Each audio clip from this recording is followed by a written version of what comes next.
سورہ احقاف اور 26ویں پارے کا دوسرا رکو سورہ احقاف کی آیت نمبر 11۔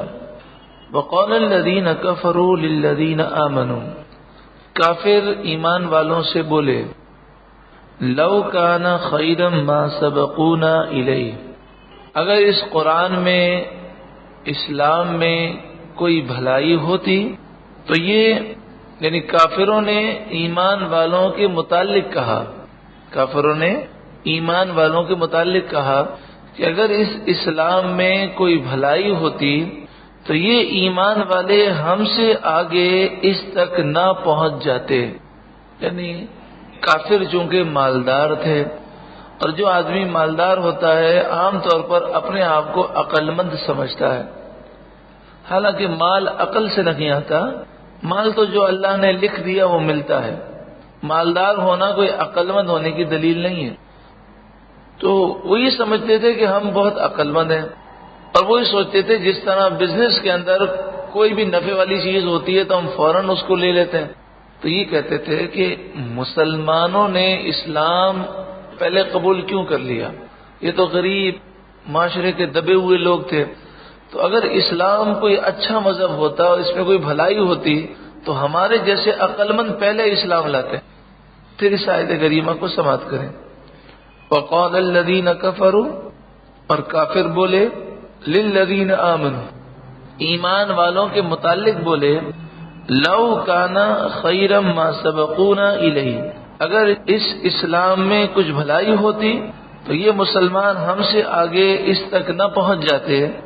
وَإِذْ لَمْ يَهْتَدُوا بِهِ فَسَيَقُولُونَ، اور جب انہیں اس کی ہدایت نہ ہوئی تو اب یہ کہیں گے، هَذَا إِفْكٌ قَدِيمٌ، کہ یہ پرانا بہتان ہے، یعنی خود ہدایت سے محروم ہے تو اس لیے وہ ایسی باتیں کر رہے ہیں۔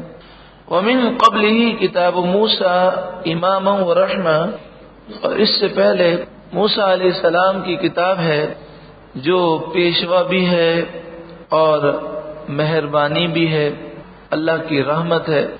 وَهَذَا كِتَابٌ مُصَدِّقٌ، اور یہ کتاب قرآن تصدیق کرنے والی ہے پچھلی کتابوں کی، لسانًا عربیًا، عربی زبان، یہ کتاب عربی زبان میں نازل ہوئی، لِيُنذِرَ الَّذِينَ ظَلَمُوا، تاکہ وہ ظالموں کو ڈرائے، وَبُشْرَىٰ لِلْمُحْسِنِينَ، اور نیکوکاروں کے لیے یہ کتاب خوشخبری ہے۔ ان الذین قالوا، بے شک وہ لوگ کہ جنہوں نے کہا، ربنا اللہ، ہمارا رب اللہ ہے، اللہ ہمارا رب ہے، ثم استقاموا، پھر اس پر ثابت قدم رہے، جتنی مشکلات آئیں وہ اس پر ڈٹے رہے اور رب کی فرمانبرداری کرتے رہے، فلا خوف علیہم ولا هم يحزنون، تو نہ ان پر کوئی خوف ہوگا اور نہ وہ غمگین ہوں گے۔ اولئک اصحاب الجنۃ خالدین فیہا، یہ جنتی ہیں، جنت میں ہمیشہ رہیں گے، جزاء بما كانوا يعملون، یہ بدلہ ہے ان کے نیک اعمال کا۔ تو جنت میں جانے کے لیے نیک اعمال کرنے چاہیے، کیونکہ قرآن نے جہاں جنتیوں کا ذکر کیا وہاں فرمایا یہ جنت ملے گی ان کے نیک اعمال کے بدلے میں۔ وَوَصَّيْنَا الْإِنسَانَ بِوَالِدَيْهِ إِحْسَانًا، بِوَالِدَيْهِ إِحْسَانًا، اور ہم نے انسان کو حکم دیا کہ اپنے ماں باپ سے بھلائی کرے، ماں ہو یا باپ دونوں کے ساتھ اچھا سلوک کرنے کا حکم ہے، لیکن ماں کا درجہ باپ سے 3 گنا زیادہ ہے، کیونکہ ماں نے تکلیفیں زیادہ اٹھائی ہیں، اسی لیے آگے ماں کا ذکر ہے۔ تو ماں باپ دونوں کے ساتھ اچھا سلوک کرنا ہے، لیکن چونکہ ماں نے تکلیفیں زیادہ اٹھائی ہیں، ماں کا درجہ زیادہ بلند ہے، اس لیے آگے ماں کا ذکر انفرادی طور پر کیا گیا۔ حضرت ابو ہریرہ رضی اللہ تعالی عنہ روایت کرتے ہیں، نبی اکرم صلی اللہ علیہ وآلہ وسلم نے ارشاد فرمایا، 3 دعوات مستجابات، 3 دعائیں ایسی ہیں جو قبول ہی قبول ہیں، لا شک فیہن، ان کی قبولیت میں کوئی شک نہیں۔ دعوت المظلوم، مظلوم کی دعا، مظلوم کی دعا جسے عرف میں ہم بد دعا کہتے ہیں، یعنی مظلوم جب ظالم کے لیے بد دعا کرے تو وہ بد دعا قبول ہی قبول ہے۔ ودعوت المسافر، اور مسافر کی دعا دوران سفر اللہ تعالیٰ قبول فرماتا ہے۔ تو جب کوئی سفر پر جائے اور خصوصاً حرمین شریفین کے سفر پر جائے تو اسے دعا کا کہنا چاہیے۔ عام طور پر ذہن یہ ہوتا ہے کہ بیچارہ ہمیں کہاں سے یاد کرے گا دعا کے لیے، تو ہمیں یہ کہنا چاہیے کہ اگر یاد رہے تو ہمارے لیے دعا کر لیجئے گا، اور اگر یاد رہے تو ہمارا سلام عرض کر دیجئے گا۔ پھر یہ اللہ کا کرم ہوتا ہے کہ یہاں تو بہت ساری چیزیں یاد نہیں آتی، لیکن جب کوئی مکہ مکرمہ مدینہ منورہ کے مبارک سفر پر ہوتا ہے تو وہاں اسے بیٹھے بیٹھے کئی لوگوں کے نام یاد آ جاتے ہیں، اور اس وقت سمجھدار لوگ دعا کرتے ہیں۔ عام طور پر یہ بھی ایک بڑا عجیب مسئلہ ہے کہ آپ کسی سے کہیں کہ جناب دعا کیجئے گا تو وہ سامنے سے کہتا ہے آپ میرے لیے دعا کیجئے گا، تو ٹھیک ہے ہم بھی دعا کریں گے، آپ بھی دعا کریں، ارے ہم تو گناہگار ہیں، سیاہکار ہیں۔ تو یہ سوچ یا تو واقعی وہ اپنے آپ کو گناہگار سمجھتا ہے یا جان چھڑانے والی باتیں ہیں۔ تو دعا سے جان نہیں چھڑانی چاہیے، کیونکہ ہم گناہگار ہیں تو اپنے لیے ہے، دوسروں کے لیے دعا کریں گے تو وہ دعا انشاءاللہ ضرور قبول ہوگی۔ اور ایک اور بات ہے کہ جب کوئی کسی دوسرے کے لیے دعا کرتا ہے تو اللہ رب العالمین کے حکم سے ایک فرشتہ ندا کرتا ہے اور اللہ تعالیٰ فرماتا ہے کہ اے میرے بندے میں عطا کرنے میں تجھ سے پہل کروں گا، یعنی جس کے لیے تو نے دعا کی ہے اسے بعد میں دوں گا، تجھے پہلے عطا کروں گا۔ تو دوسروں کے لیے دعا کرنے میں کسی قسم کا بخل ہمیں نہیں کرنا چاہیے۔ تو ایک تو فرمایا مظلوم کی دعا، دوسرا فرمایا مسافر کی دعا، یہ دونوں دعائیں قبول ہی قبول ہیں۔ ودعوت الوالد علی ولدہ، اور اولاد پر باپ کی دعا۔ بعض بزرگوں نے یہ فرمایا کہ اللہ کا لفظ ہے، اور جب دعا کے بعد اللہ آ جائے تو اس سے مراد بد دعا ہوتی ہے، یعنی باپ اگر بد دعا دے اپنی اولاد کو تو وہ فوراً قبول ہو جاتی ہے۔ تو باپ کبھی بد دعا نہیں دے گا، لیکن جب اسے بہت زیادہ تنگ کیا جائے گا اور جب اس کا دل بے بس ہو جائے گا تو بد دعا نکلے گی۔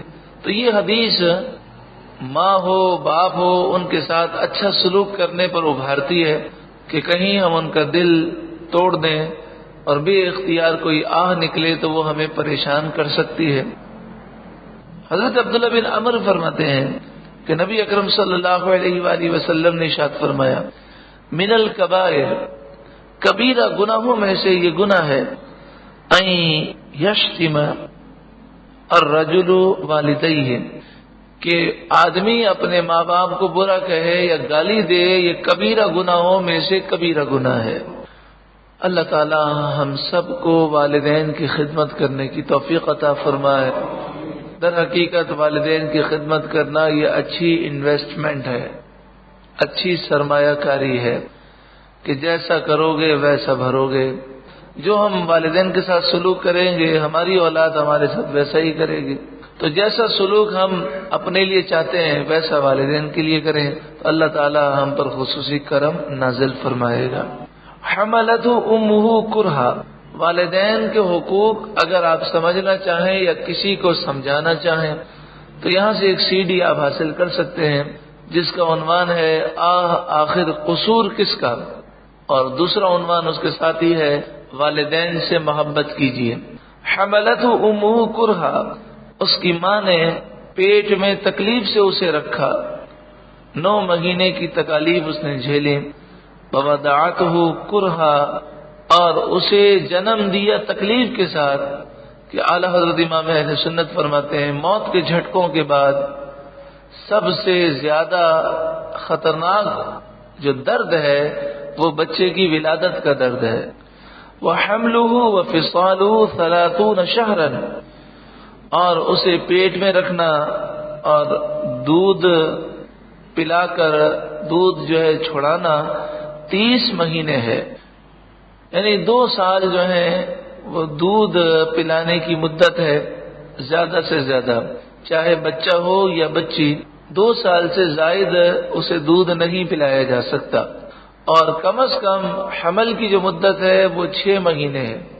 6 مہینے سے پہلے اگر کوئی بچہ پیدا ہوگا تو وہ زندہ نہیں بچ سکتا۔ 6 مہینہ حمل یہ کم از کم ہے، اور یہ 9 مہینے تک عام طور پر جاتا ہے، تو 6 مہینے کم از کم حمل کے، اور دودھ پلانے کے زیادہ سے زیادہ 2 سال، تو اس طرح ہوئے 30 مہینے۔ وَحَمْلُهُ وَفِصَالُهُ 30 شَهْرًا، اسے پیٹ میں رکھنا اور اس کا دودھ چھڑانا 30 مہینے میں ہے۔ حَتَّى إِذَا بَلَغَ أَشُدَّهُ، یہاں تک کہ جب وہ اپنی قوت کو پہنچ گیا وہ بچہ، وَبَلَغَ 40 سنة، اور وہ 40 سال کا ہو گیا۔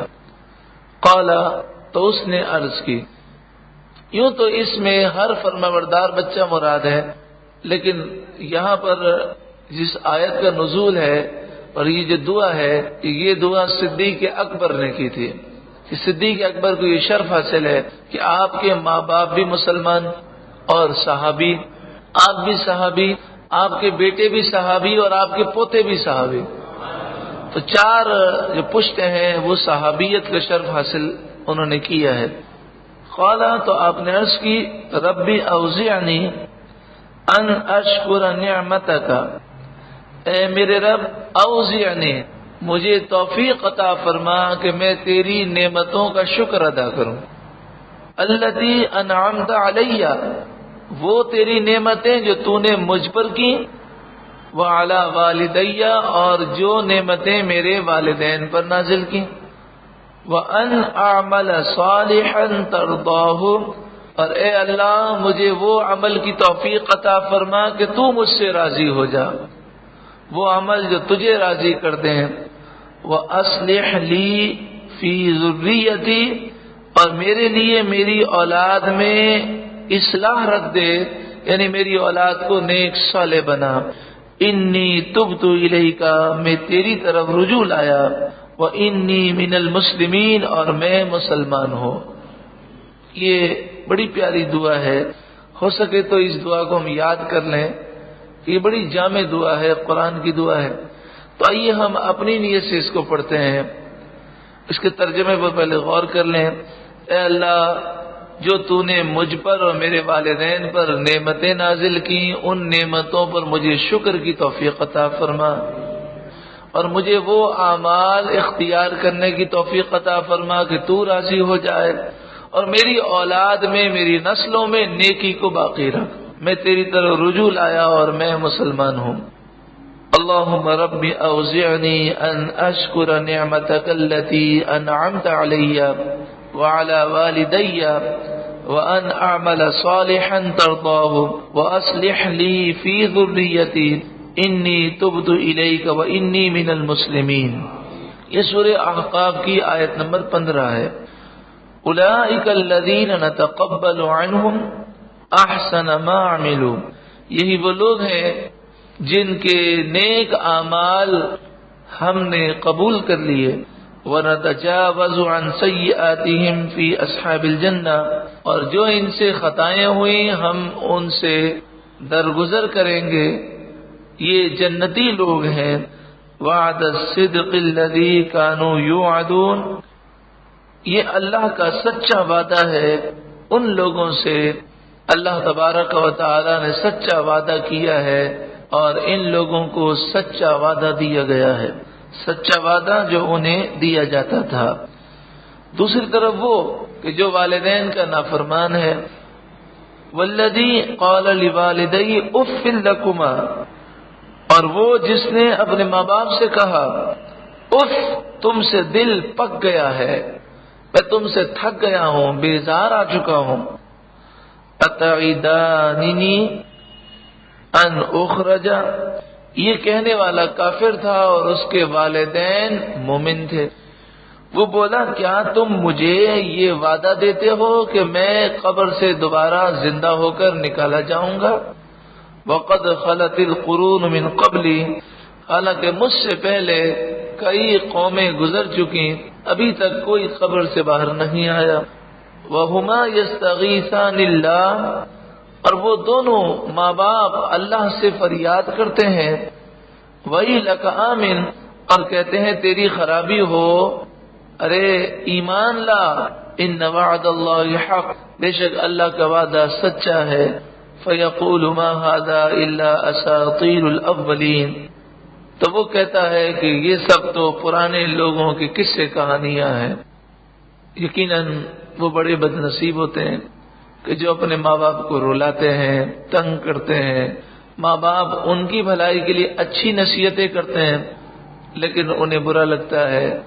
آپ دیکھیں کئی ایسے ماں باپ ہیں کہ جب اپنے بچوں کو فجر کے لیے اٹھاتے ہیں تو بچے ناراض ہوتے ہیں، جب انہیں کہتے ہیں کہ وہ ٹی وی پر بےہودہ منظر نہ دیکھیں تو بچے ناراض ہوتے ہیں۔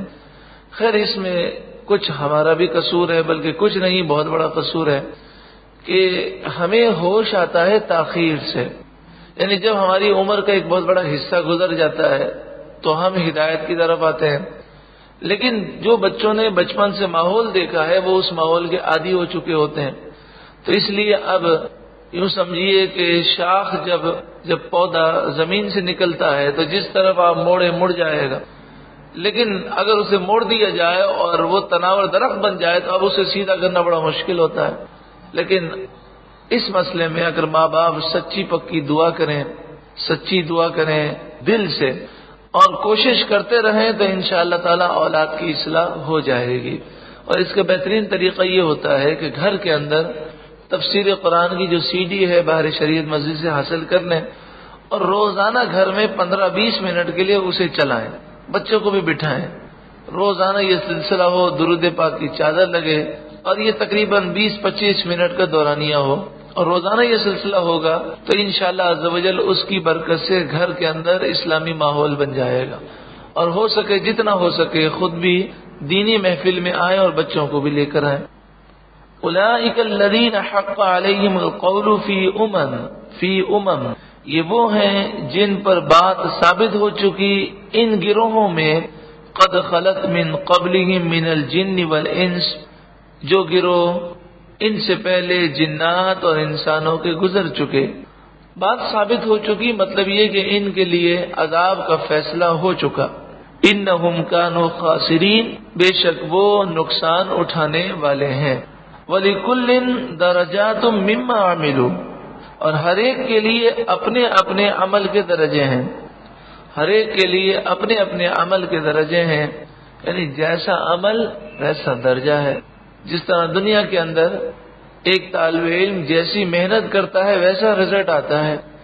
اب جنت میں جانا ہے تو جنت والے اعمال کریں، وَلِيُوَفِّيَهُمْ أَعْمَالَهُمْ، اور تاکہ اللہ تعالیٰ ان کے کام انہیں پورے بھر دے، یعنی جیسا انہوں نے عمل کیا ان کو بھرپور جزا دے۔ وَهُمْ لَا يُظْلَمُونَ، اور ان پر ظلم نہ کیا جائے گا۔ وَيَوْمَ يُعْرَضُ الَّذِينَ كَفَرُوا عَلَى النَّارِ، اور قیامت کے دن کافر آگ پر پیش کیے جائیں گے۔